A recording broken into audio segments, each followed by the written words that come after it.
Right, it's Sharky here and down at the BRCC today. So who are you and what's your connection to the BRCC? So I'm Sean Baker and I'm the chairman of the BRCC. That's me. Okay, so tell me about the BRCC. How did it get started? Oh, Carl, how did Sharky? Whatever. I'll give away your real name. I don't mind either way. So how did it get started? Well, basically, I came down here on Boxing Day of 2018 for my daughter and my neighbour to swim across the lake in 5-degree water. And I looked across and I thought, there's a lot of space over there. That looks quite good. They don't seem to be using it. And I'd been looking for somewhere to build a course, apart from the back garden, because you always run out of space, don't you? So yeah, I just was like, I asked him. I spoke to the right person, one of the family that owns the place, and he said, yeah, that sounds interesting. And he just went from there, really. I explained a few things, I showed him some videos, and then he said, yeah, lovely, come back in a few weeks and give me a business plan. So that's pretty much how it started. And then it's all built up from there? It's built up from there, yeah. obviously I already knew Paul as a friend, and Lenny as well, and Ben, and the four of us had a chat, and yeah, we just sort of went, yeah, that's a good idea, we'll give it a go, you know, you can't lose it, can you? Yeah. May as well try. So yeah, we just took it from there and it's carried on. Excellent, excellent. Right, so let's go and have a look at the facilities we got here. So yeah, just there were some other things I wanted to say about how the club developed, really. So although there was 4 of us at the beginning, you know, we talked about it, we came down, we did a site survey, we messed around trying to think about other things. We basically set up a Facebook page back in, I think it was February, March time, and from the this is Facebook 2018, 2019? This is 2019, so this was just literally last year, beginning of last year.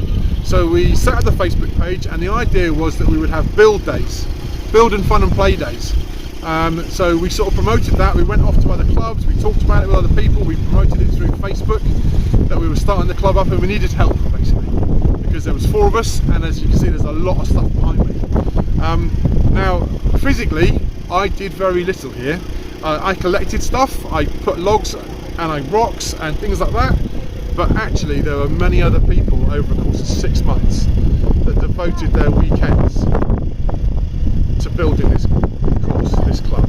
Not all of them are around anymore, some of them still don't come, which is fine, they've done their bit, they've gone off, and they'll come back again, just because they've got commitment to doing other things. But we started off with 4 of us, there's now 11 of us on a proper committee. And out of that committee we are able to organise people to do certain tasks within the club.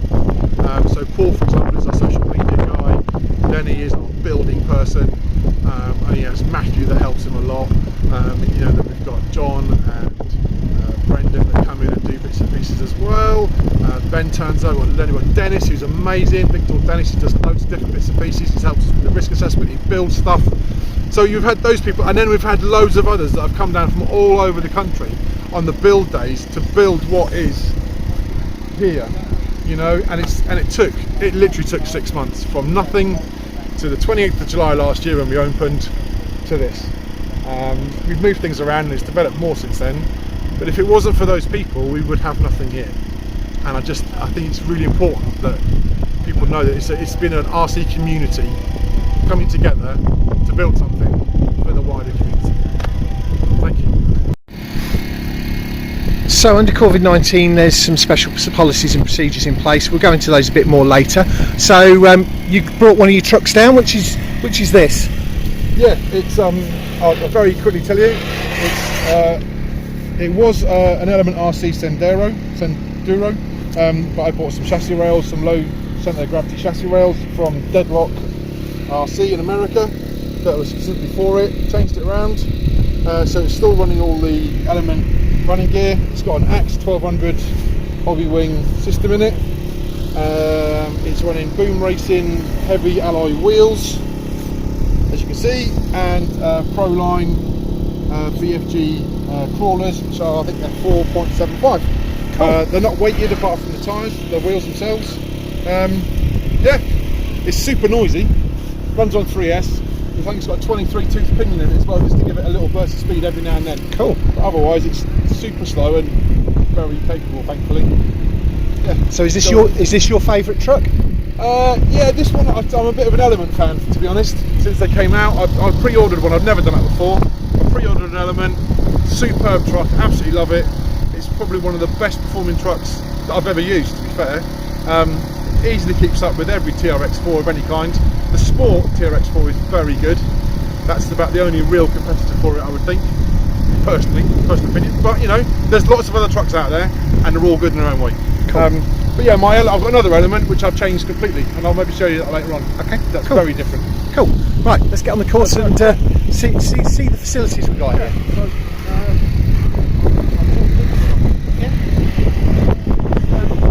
okay. So one way in. The noisy generator. Yeah, noisy generator to run the water features. That's it. Yeah. So I think let's go this way. So we have just behind us here, we have the Impossible Hill, which stopped being impossible when the flood arrived, and now it's impossible again. And unfortunately, our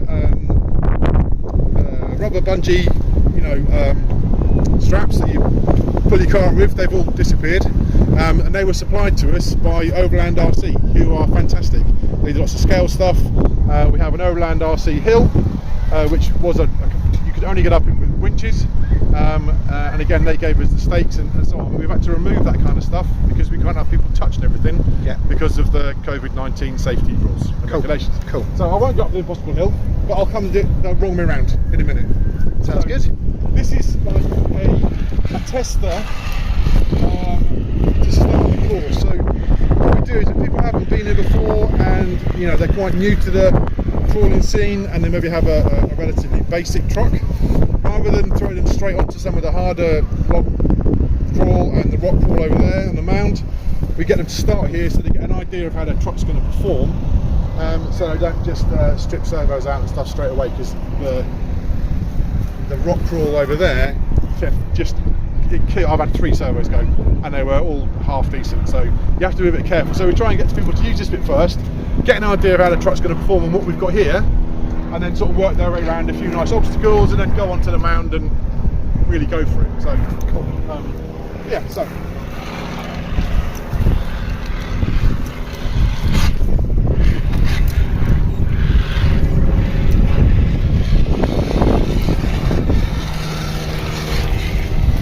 it's also testing some of the axle hanging and ground clearance and stuff like that. It's a good test to start off with here, just to make sure that your axles are high enough, your suspensions, you've got your skid plate high enough. I've had to raise this one slightly by probably about 3-4 mil, just to make sure it's clearing everything, because it's a bit of a belly dragger. Yeah. But it has made it slightly better. That's why I've got the heavier wheels on as well, just to lower the centre of gravity, although I've raised the actual suspension, if you know what I mean. So this is actually an item of the course that's been that we look after. So we're custodians of this, and if you look just behind my truck or in front of it, you'll see a Big Dipper type thing. These two and a couple of other things were part of the Funduro, which is an event that happens once a year where they raise money for Bloodwise. It normally happens up at Bracken Rocks, but last year they did it last year. We brought the stuff down here. We've had it for the year. It would have happened this year but hasn't, so instead of it just being sat in the woods, we've got it here. It gets used, people get to know about it, we promote the Funduro. Yeah, because that's a fantastic event. It happens over a whole weekend, and it's like a 24-hour endurance event. It's you start, you run your truck for 12 or 24 hours. It's brilliant. It's absolutely fantastic. It's really well organised, and the money goes to charity. So and lots of batteries. You need loads of batteries, yeah, and you probably need quite a few spares as well, and lots of energy drinks.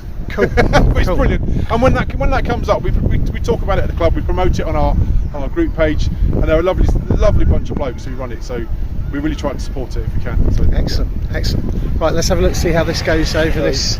This is actually quite an awkward start to this. If you look at this step where the front left tyre is, it's not particularly awkward for this truck, but that there is a really awkward, because it pushes the car in 2 different directions. So that's sometimes you have to sort of bunny hop over it, or power. If you've got the right tyres and the truck's rated properly, then you'll be fine.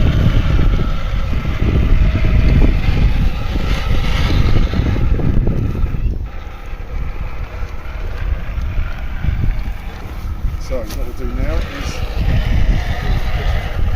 do this bit in reverse. Okay, hang on a second. I'm not sure we'll go up here, but we'll give it a go. Okay. Because I'm doing this the wrong way. Yep. Yep. Getting the bumper stuck. Okay, I'm going to cheat. Oops, sorry. No one saw that. Saw what? I don't know, nothing. There was nothing happened at all. So obviously this is the opposite way round. Yeah, because of the impossible hill at the end of this. Impossible hill at the moment, unless you've got a bungee. If you've got a bungee on your car, you know, you can do it. You'll make it. Or a winch. Or a winch. Yeah. Because we've got screws embedded in the top of it, so that you're able to put your attach a winch to it, basically. Yeah. I apologise for the noise of my truck. Because the interesting thing is, although this course is built for 1/10 scale, most of the obstacles that you'd be able to do in a 1/12, there's a few places. Oh, easily, yeah. 1/12 should be fine. We've actually got a small scale course that's nearly finished for 1/24 and 1/16th, 1/18th as well. Particularly with the uptick on WPL and how WPL have been fantastic. We contacted them through Tomley RC, and you know they basically sent us like 3 or 4 trucks to build. They've got banners for us when Phil comes down, so we can put banners up, and basically we're going to do some filming of the different trucks that we've built on their range, and then obviously that will go up on our YouTube channel, and it'll go up on Sharky's as well. Yep. Because they've been great. Edward is a lovely chap. He's a really lovely chap. They're great. They are one of the few companies from China that are developing their products based on their customer feedback, and it just doesn't happen very often, and it doesn't happen very quickly with most other companies, but they are changing things really rapidly and improving the quality of their product. They're great. Brilliant company. Have you got a D12 drift truck on order? I haven't because I'm buying some motors and things for this to make it quieter. But I do have a C44 KM, the metal one, metal build one. That's the only one, and I bought that, funnily enough, I bought that before we spoke to WPL. But Paul has about 3, I think, 3 or 4. I think within the club, I think we've probably got about 20. It's brilliant. They're great little cars, to be honest. They're really good. So excellent. Hard bodies, metal drive shafts, can't go wrong. So yeah, this is that's the tunnel. Little significant lights, which I haven't. Saving weight.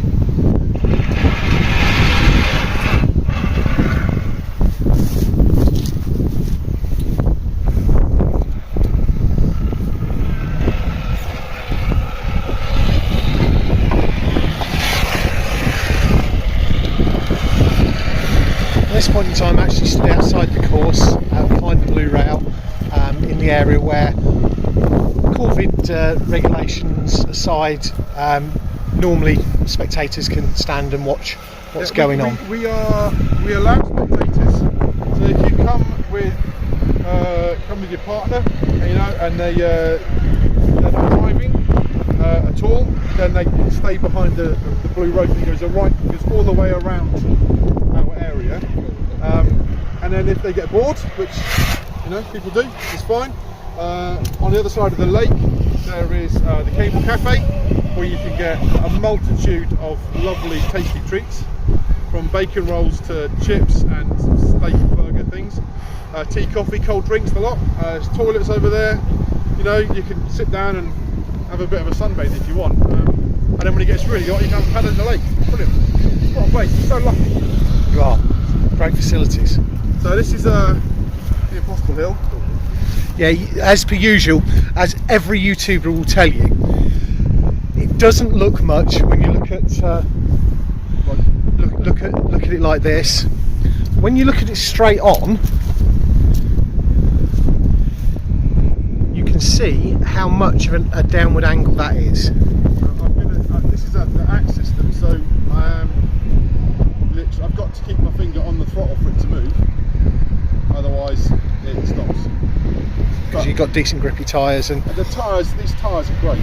And great use of what do they call this now? I mean, I know it's AstroTurf, but Yeah. we used to see it in like the butchers and vegetable places like that. Absolutely, yeah. That must probably still AstroTurf actually. Yeah.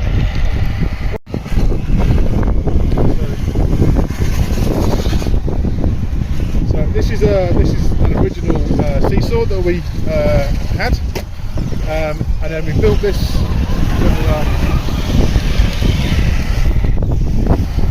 little B.E.R.C. thing, and then this huge big seesaw is also part of the Funduros. So yeah, this is a great. Sometimes it's a bit awkward to find a space for it, but it works perfectly now. We've got these big cable reels. It's lovely.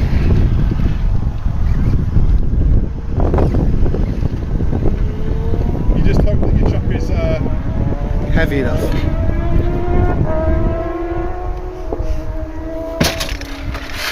heavy enough.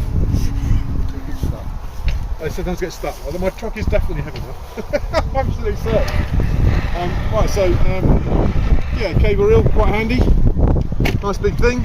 I'm going to go over here to the next cable reel, Sharky, and then I'll explain a little bit about the project that we've had going on for a little while that COVID has unfortunately held us back on. Okay. But yeah, so if we just follow the car over to here. So if you look just I shall point here, this is a very narrow strap bridge that comes down to what looks like a mess, but actually it's been dug out about 3 times, but unfortunately it's been flooded 3 times as well, so it's not really helped. So we need a bit more weed killer, but basically what you do is you would start on the far side near to the green shed with your small scale truck. Yeah. And then you enter it, and then you've got hills to go over. There is a course that goes around, there's a trench to go through, up and down, there's a couple of logs here and there, and then you would make your way around to here. You come up onto this bridge, across here, and then you go through the tunnel, which I'll drive through in a second, down the other side, and then over you'll see there's an AstroTurf little hill, and then into a mud bank. So then the mud bank brings you across this way, and you come all the way down. And then as you look on the rock pile, there is a concrete path. So lovely Lenny Hogston did the concrete the other day, so you can then drive your small scale up the concrete, and then there's a lovely little trench trail that I'll show you in a minute that Matthew Morris dug earlier this year, which then takes your small scale truck through there and then down onto the other side. So you're sort of using parts of the course as you go along, where the tent scales would go as well. Cool. So again, this tunnel is part of the Funduro equipment, so we've made use of it as much as we can. So we come down here. So the 1/24th small scale, 1/18th, 1/16th, 12th will easily manage to get across there. And then obviously there's a small turn here. So then the idea for them would be to come down here and keep to the right of this little fence, go through the trench, up the other side and around, and then up the concrete as a proper little course trail for them. Yeah. I'm not going to do that. Yeah. I'm going to come down here, and then we'll stay on this side of the course because there's quite a few different areas that we've built.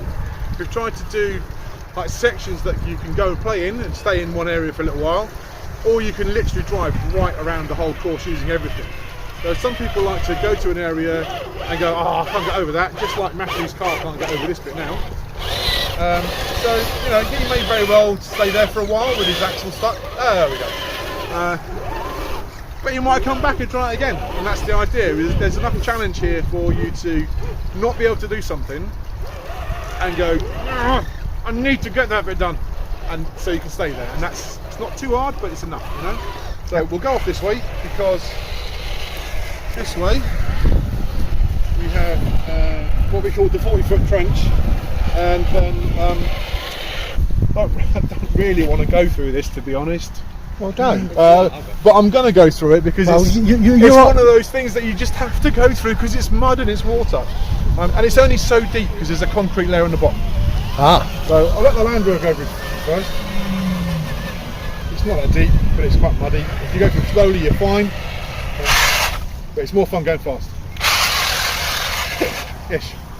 So, if you look, there's actually a nice, again, the weed killer needs to go down. There's a nice trench that goes from the left here. Instead of going into the water if you don't want to, it goes to the left.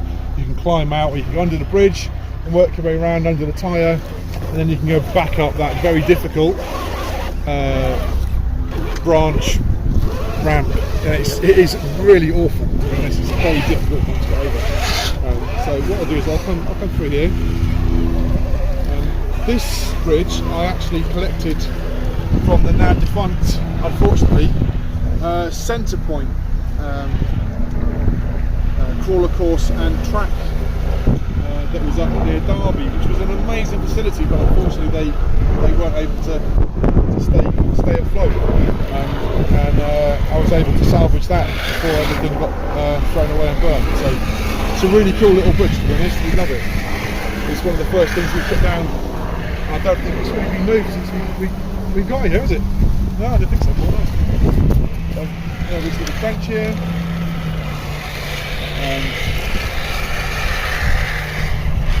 As you can see, we're trying to keep things natural. Then I'm going to come down this way. Oh, I should have gone the other way. Actually, no, I'm going to go. Sorry, private error there. I'm going to come this way. I'm surprised at how well you've done so far and had no rollovers or anything. Far better than I'm sure I'll do later when I get on here. Do you know what? It's all about having fun, isn't it? And I've spent a lot of time on this truck over the last 6 months of the lockdown and stuff. I love it. It's super capable. Oh look, so we've got a Land Rover caught on its axles again. Do you know what? These TRX4s just get in the way, don't they? It's because he's running such small tyres. If he's running bigger tyres, exactly. he'd have the better ground clearance and he wouldn't have a problem. Look right. We have to admit, it looks absolutely brilliant. It's a cracking looking truck. Also, dropping those last two nails out of the screws out of the end of the sticks there, it's not holding anything. There was a log there. It came off, I think. And also that's supposed to be further down. Yeah. So there we go. Cool. Right, so that's that one done. Cool. So I'm going to stop. So where I went the other way earlier on, this is the way that we would advise the smaller scale trucks to come, and there will be like a winding course here for them to come around, go into the dirt like this, so they can have some obstacles of their own, and a few odds and sods going on. And if they want to come up and down the waterfall, they can certainly give it a go. It's challenging for smaller sales trucks, especially ones with small tyres.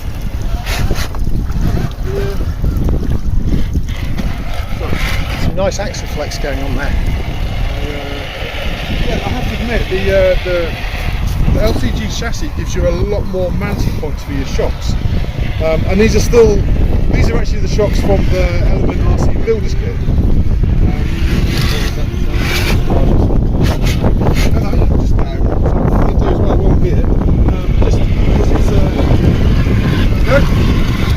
I'm just going to turn the water. You actually pump water out of the river, fill up the waterfall, and then we fill up the water back, and every now and then we just turn it on. It just keeps a nice. Do you know what might work? Water. What might work quite there? Putting off that, piping it off there, like a truck, like Aaron's got at RC Sparks. That's a good idea. We can do that. On the bottom there, you just pop in each time you're down here and just connect up to the water butt, and then it gives a way for people who've got muddy trucks to wash them off. Yeah, that's it. So what we're thinking of doing here is, I mean, you can literally just drive up and down this. It's not any line you want, but we're thinking of actually making this into, on certain days, like a little competition like area.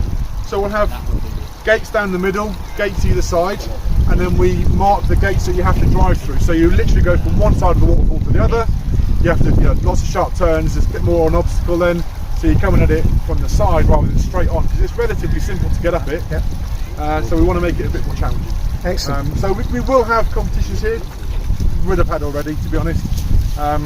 If we get them done this year, that'd be great. We might not, but that's the plan, is to have some kind of competition, a friendly competition, because it's all about having fun.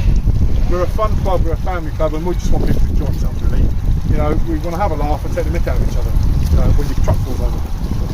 And I noticed looking down at here that for later in the day, you've got embedded some of these glow-in-the-dark rocks. Yeah, we have. To be honest with you, Carl, I don't even know if they glow anymore. It'd be nice to think they did. I'm never here at night time anymore. We used to be. I used to come down in the evening quite a lot and just have a go on the course and sit around. It's so lovely down there.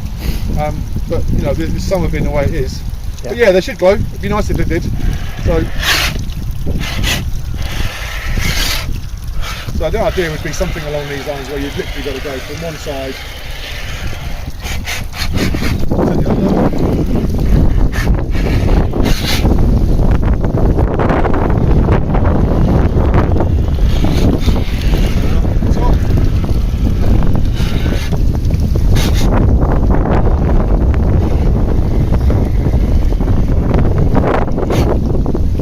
Now, I'm not going to try and get up this little bridge because with wet tyres it's impossible. You have to throw your tyres out of the mud, and then actually you've got wet mud in between. It's very illegal. There we go.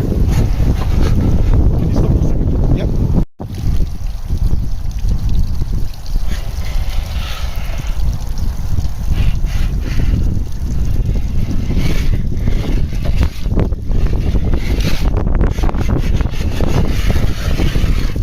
Obviously, you can come back down the waterfall.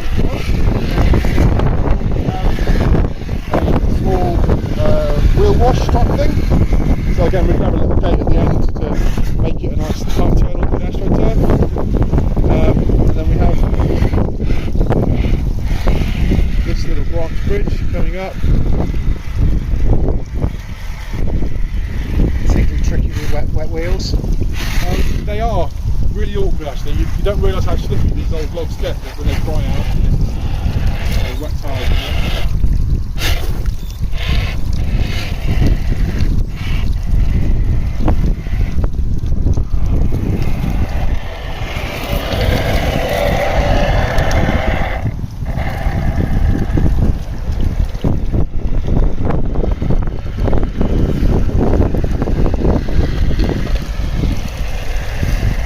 Body rub there, full articulation.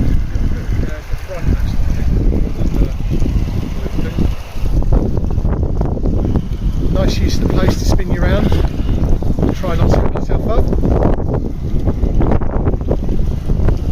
So then this area here, you see in the background, this is an area that Matthew has been developing as a kind of steering test, really.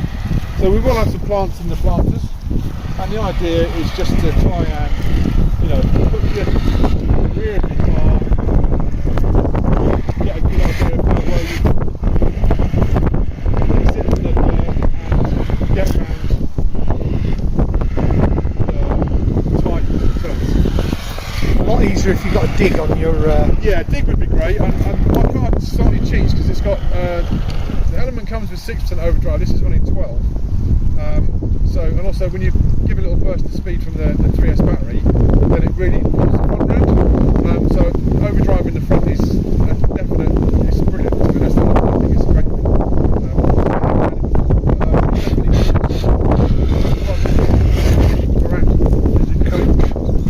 Perfect. This one, so now it's very dry mud, so the surface is very slippy until you get under it a bit.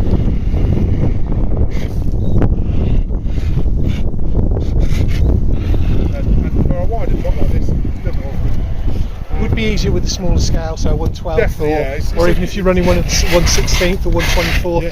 Could also be quite a fun little bit. Actually, for that. a nice little area, to be honest. Once you've come down and around off the other side, you come across the mud here underneath one of the bridges, and you could come down the mud and around that bit. It'd be great. So then we've got a couple of little hill climbs. So you've got a slightly tougher one here, and then we need to dig it out again. But then we have this one and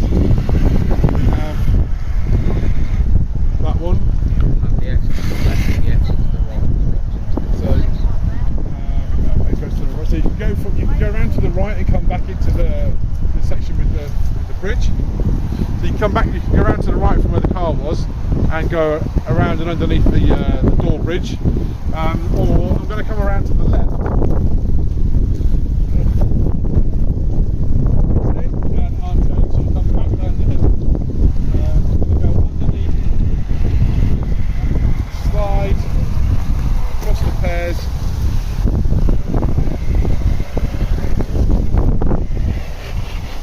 and then I'm just going to come down the astroturf to the bottom, and then I'm going to come back up this long bridge that comes up onto the concrete fence at the top. With the railway sleeper. With the railway sleeper, yeah.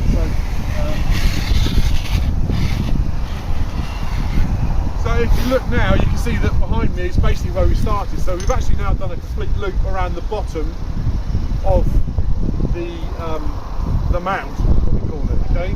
Yep. So we're going to go up here, we're going to come down the slide, and then I'm going to go up the very wobbly green bridge in a moment.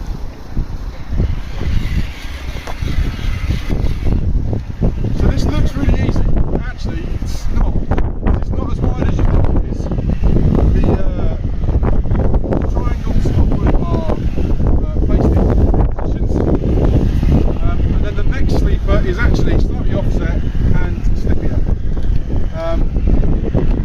So as you can see straight away, you need some bit of oomph to get onto it at times. That's where the axis that comes in quite handy, I think, really.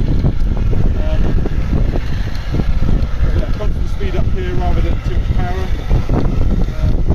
Really nice, and I'll do a very quick turn for you.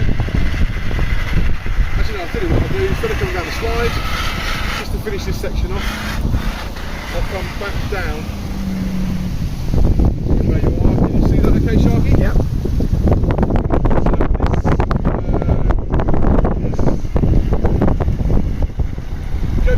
Obviously, it's not as steep here as it used to be, but this part here is, you're going to catch a skid on there if you've got a very low truck. And then, yeah, it's quite steep, and it bends and moves, wobbles you around. But we've left space for people to walk next to it, so they can literally, you know, catch their truck if they think it's going to fall off. And yeah. So there we go.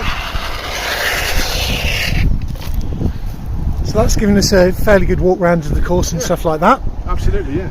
Excellent. Yeah. Like that. So this looks quite a difficult section here. Yeah, we've built this across the top to split the top of the mound, where if you look you can see there's a small trench that some snakes its way along just above the rocks.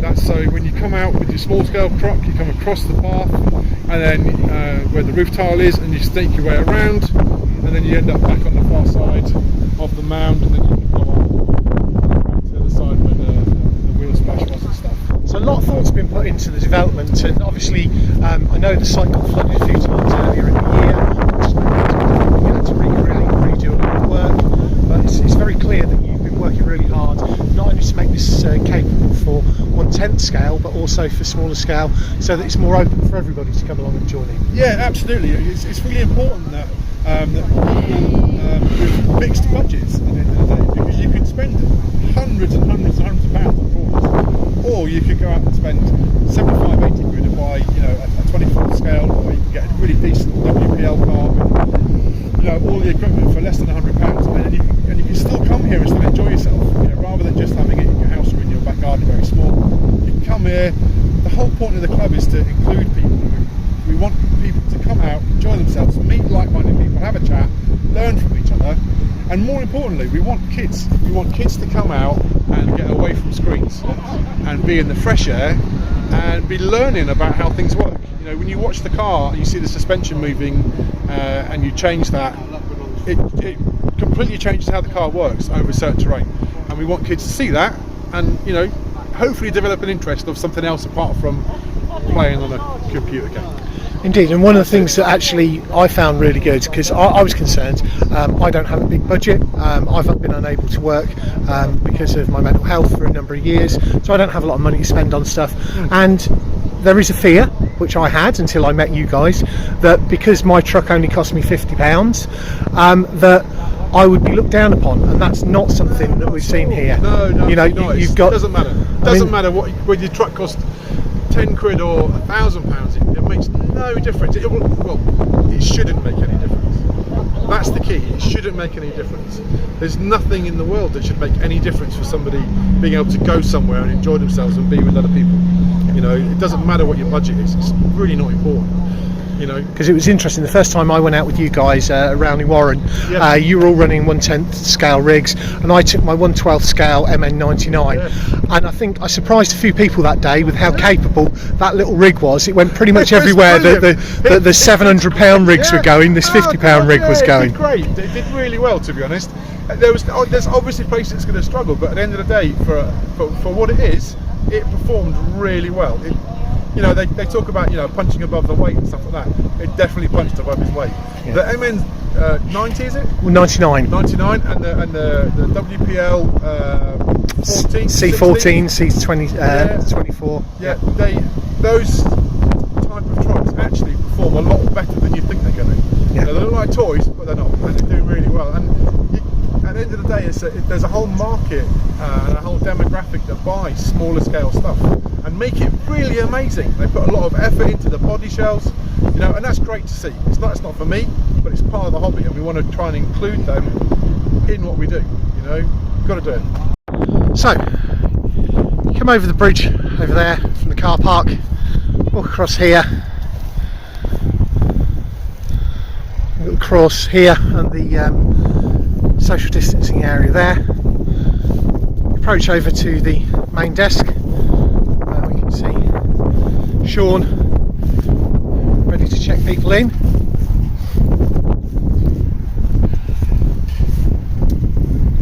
So, talk us through the changes and the alterations you've made to the setup for dealing under COVID-19 and social distancing. Right, so I am actually right at this moment filling in some of the details that's arrived. So we have the process now. It used to be that you just wandered across, said hello, put your stuff somewhere, enjoyed yourself, chatted to people, and that kind of thing. Obviously, our policy we've had to put in a risk assessment, which you know, covers us so that we're COVID safe, basically. And the risk assessment basically is a case of, you know, where do people go, what do they do when they're here, what do they touch, how do we make sure that nobody transfers anything to anybody else. So what we've done is we have we've put in a one-way system now. So you come in through the gazebo, you get to the desk, you go hello there, and I go hi, how are you doing? And of course I'll probably know you because you'll have hopefully been here before, and if not, you'll be a new person and we'll have a lovely little chat. I then take your name, I put your name down here, I take your email address because that's part of our test and trace. Yep. And then I also take your car registration number. Now, the reason I take that's actually for the site owners because they monitor the car park. Yep. Okay, and that's the part that's changed with how we charge people, because we're being charged differently for being here now, and it's gone up, unfortunately. So we're being charged in a different way, so our cost has gone up by a couple of quid. Okay. So yeah, so I then book people in. Yep. If they're not a member, then I explain the membership benefits.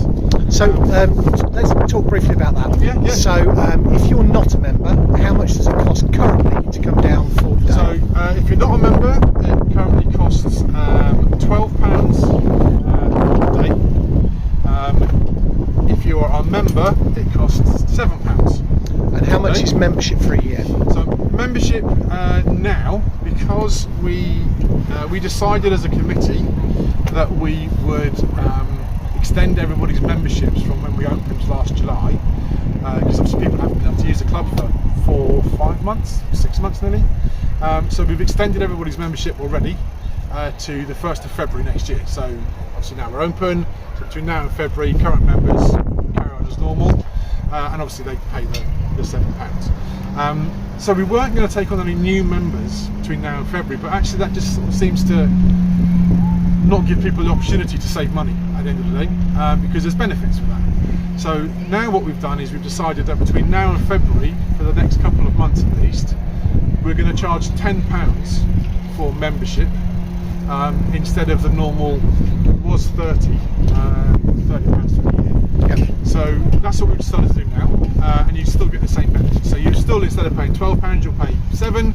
So you come twice, you can save you £10. Or next year, looking at if the prices stayed the same, Yeah. if you come down 6 times in a year, you've covered that. Exactly, you've covered but it also gives the club funds up front that they can then invest. So we go through, and you heard the generator, although it's meant to be a silent generator, it's a lot quieter than normal. So we go through a tank of petrol in the generator every day that we open. So that's like £6 now. So we need to cover that cost. We don't make very much money out of our daily charge. Yeah, it just covers the costs. It literally and puts a little bit in for the wear and tear on the course. Yeah, a couple of quid. So it's very minimal, but we're not about making fun. It's not a club to have fun and enjoy ourselves. That's why we started it. It was just to come down and meet people and laugh to this. And it's grown quite a lot. So yeah, that's the membership side of things. So you also, as part of your membership, you also get 10% discount in store at London Model Shop in Dunstable, and I'm sure Sparky will put a link. Yeah, I will put a link. Excellent. So Neil runs the shop. He supported the club from day one. Brilliant. So he's got a new shop now. Moved to new premises. It's huge. It's amazing. He's got a good selection of trawlers. He's getting more spares in. He's got a really good selection of RC cars full stock. He also does, Airfix kits and Rebel kits. He's got one of the largest selections of Warhammer I've ever seen in my life. And he also sells airsoft rifles and pistols as well. So we're really involved with him as far as the crawler side of things goes, really. So But he's given you a lot of support. He's given us a lot of support, yeah. I mean, so much so that we've built a small 1/10 crawler course in the shop that people can just go and use whenever they like. So you can take your car, you go down to the shop, have a little play, have a chat, and then if you want to buy something, you can buy something. You'll order things in for people, and if you're in the shop, everything that you order or pre-order, you get 10% off. When you're a club member. When you are a club member, so you would show your club membership card, which I don't have one on me. You should have mine there somewhere. It's a little white credit card with one of our stickers on and a red number. Yeah. But he's got a list of the numbers, he has so a that list it's of safe. names and numbers, so that we people update can't him every week, so yeah. he knows basically who's what number. So you show your card, they're happy. Yeah. So you can ring up and order stuff, and either pay for it over the phone and then collect it. So they won't post stuff out as a discount at the discounted prices, but you have to go and collect it or pay for it in the shop. Yep. Okay. So that's been pretty good so far. Cool. And he's organised different things, bits and pieces for us. That's been really good. Cool. Back briefly to the COVID-19 stuff. Absolutely. You've sprayed some squares out in the grassed area out here. Yeah, we have. And also, the only people allowed into the course are the drivers. That's correct. No spectators or anybody else apart from people who are here to drive inside the blue ropes. But spectators can stand outside of the blue ropes and observe from a safe distance there. That's absolutely. I was just looking for something to show you. So what we've actually done is we have our risk assessment here, which we have to have a hard copy of in case we get Council inspector comes down, or the police come along, which they have done in the past so far at the box end. So we then just show them and they go, oh, it's great, lovely. And then down here we have our on-site process rules, which have now got a little bit of water damage because we stapled them down because they couldn't run away. These are also on the Facebook group page under the announcement section, so people can read this before they come down. And it just basically says, could you please adhere to the government guidelines as far as staying 1 metre plus apart when you're on the course, unless you're in a bubble with other people, which is fine. It also says that we have 2 metre squares marked out over the pit area. So just running across here, you can see here, there is your 2 metre square. There's my 2 metre square over there, and there's also a gap between them, which again complies with the regulations to give the space between the bubbles. There's a good metre more probably. Yeah. And then we've staggered them down. And we know that we can fit in at least 15 of these squares in this marked off area. We can fit more, but we know we can fit at least 15, which is why we've limited our numbers at the moment to 15 bubbles, 15 people. And at the moment the course is open most Saturdays and Sundays? Yeah, generally what we've tried to do is we announce, or we open up every 2 weekends in a row, and then by the Friday before the Saturday weekend, we look at the bookings. If we haven't got any for Sunday, like this weekend, we basically take the Sunday off. So what are you going to do this Sunday? So this Sunday, normally if we're not going to open, I would have a nice lie-in. Spend time with the family. Spend time with the family, to be honest. When they're not down here with you? When they're not down here with me.